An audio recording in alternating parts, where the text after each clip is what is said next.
ઓમ નમો નારાયણ. હું અરુણાબેન પી ગોસ્વામી સુરતથી તમારું સ્વાગત કરું છું અરુઝ કિચનમાં. તો આજે આપણે બનાવશું લસણિયા ગાજર. તો લસણિયા ગાજર આપણે પહેલાંય બનાવ્યા છે, પણ આને આપણે વઘાર કરીને બનાવશું. તો એના સારું આપણે આ ગાજર લીધા છે. તો 3 ગાજર આ રીતે આપણે કાપી લીધા છે, સુધારી લીધા છે. લીલા ધાણા થોડાક લીધા છે, દેશી ધાણા છે આ, એની સુગંધ સરસ આવે છે. અને 2 ટમેટાં લીધા છે આપણે. તો ટમેટાં છાલ કાઢીને આપણે આ રીતે સુધારી લીધા છે. અને લસણ, તો લસણ થોડુંક વધારે નાખવાનું એટલે એનો ટેસ્ટ એકદમ સારો આવે.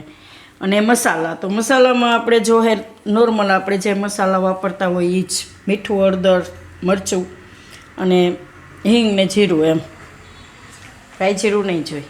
અને તેલ જોઈએ તો તેલ આપણે એમાં વાપરશું સિંગ તેલ. સિંગ તેલમાં સારો ટેસ્ટ આવે છે એમ. તો પહેલાં તેલ ગરમ મૂકી દે હું. તો આ કઢાઈ લીધી છે, ગેસ ચાલુ કરશું. એમાં આપણે તેલ નાખી દઉં.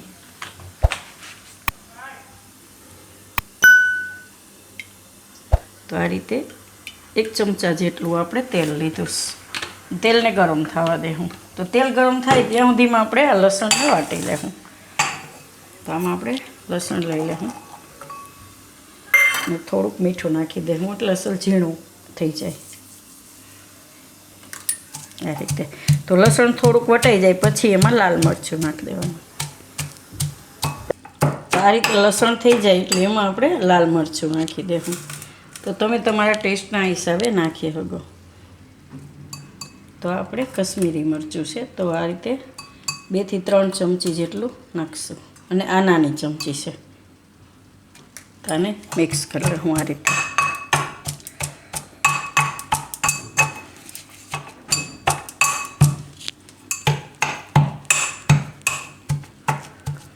હવે એમાં આપણે પાણી થોડુંક નાખી દેવું અને મિક્સ કરી લેવું.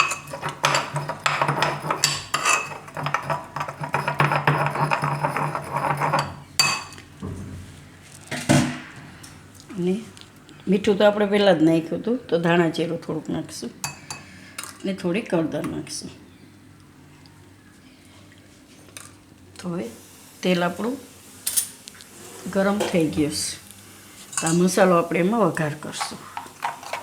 આ રીતે મિક્સ કરી લેવાનું બધું.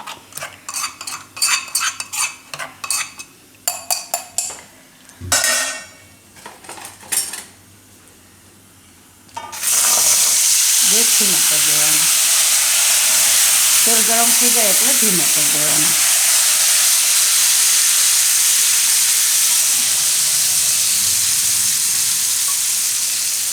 નહીં તો બળી જાય મરચું એમ.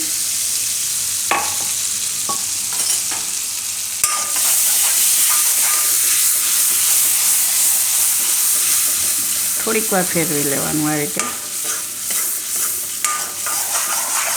એટલે આપણે એમાં પાણી નાખ્યું હોય એટલે પાણીનો ભાગ બળી જાય.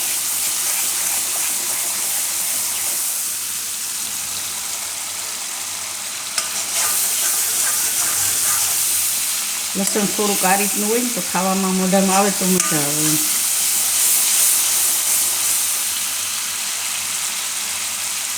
અને એકાદી મિનિટ આપણે શેકી લેવું આ રીતે તેલમાં.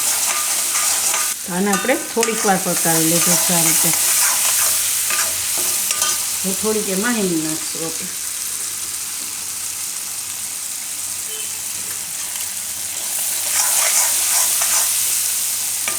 અને ટમેટા નાખી દેવું.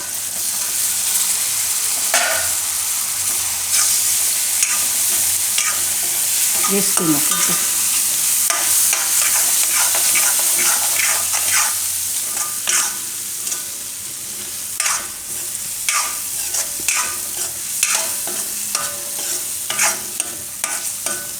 તો ટમેટાને આપણે પકાવવાનું નથી, આ રીતે ખાલી મિક્સ જ કરવાનું.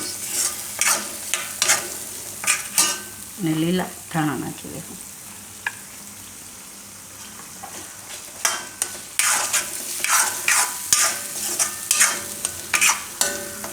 અને ગાજર.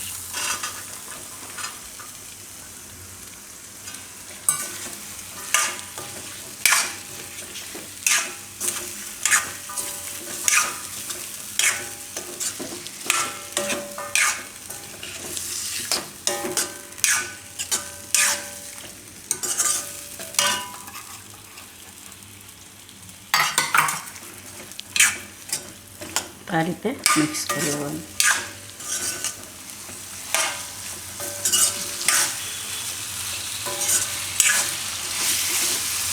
થોડુંક મીઠું નાખી દઉં.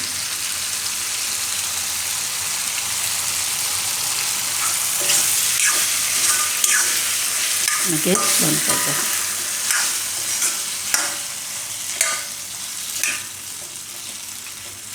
તો આને આપણે નીચે ઉતારી લેવું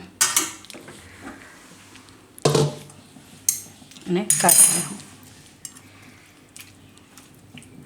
તો આને તમે ફ્રીજમાં રાખી શકો 3-4 દિવસ માટે બનાવીને.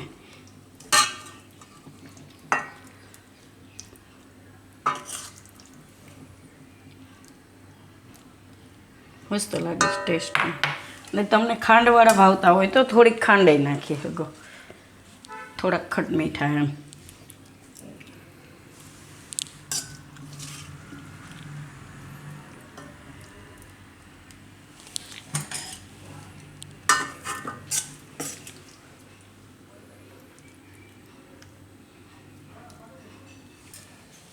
તો તૈયાર છે આપણા લસણિયા ગાજર.